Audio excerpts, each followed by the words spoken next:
Peggy 12.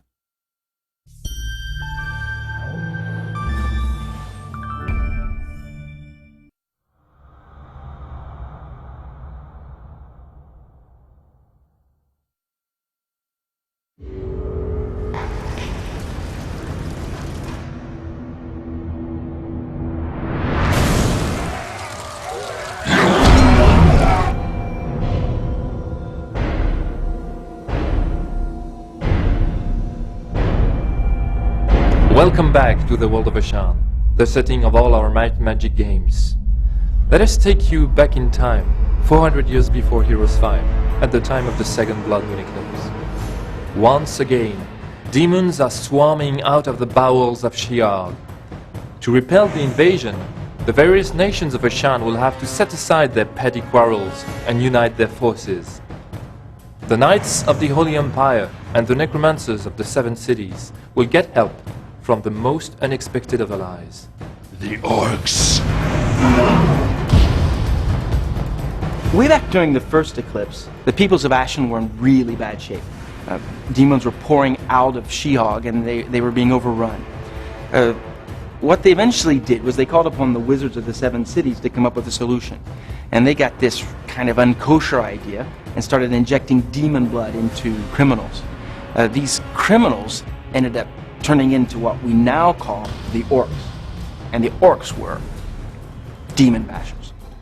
And these orc armies then pushed the demons back into Sheol, and there was a relative time of peace. Now the wizards were extremely proud of what they'd accomplished. The orcs had won the war. And so they decided to keep the orcs as slaves. Now orcs will be orcs. They didn't really like the situation, so they eventually rebelled and they fought and they won their own freedom. And by the time you get up to Heroes 6, there are still a lot of animosity in people that preferred them in chains. Sandor is the bastard child of Duke Slava of Griffin and his first love, the beautiful Lady Elizabeth. A political burden since birth, he soon became a troublemaker and found an outlet for his frustration and anger alongside his father's master of arms, the orc, Thrall. Imagine the Duchy of Griffin and the Duchy of Wolf, they've been feuding for decades. Sandor's that son that just finally can't put up with it anymore. He stands up to Duke Gerhard, the Duke of Wolf, and gets himself in trouble. It leads to exile. Krau takes Sandor into the Red Skull Islands. This is where Krau was born. It's orc country, right? Think dancing with jaguars, blood-like rituals.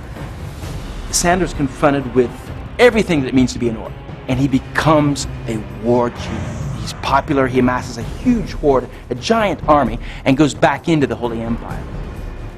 Whether he becomes the savior of the Empire or the conqueror, that's really up to the player to decide. The orc strategy on the battlefield is pretty straightforward. Rush now, think later. The stronghold creatures are fast, highly mobile, brutal, and tough. Their melee damage output is simply the best in the game. They have thick skin, brutal determination, high pain threshold, and an innate resistance to magic. And their faction ability, the Blood Rage, improves their already impressive offensive capacities.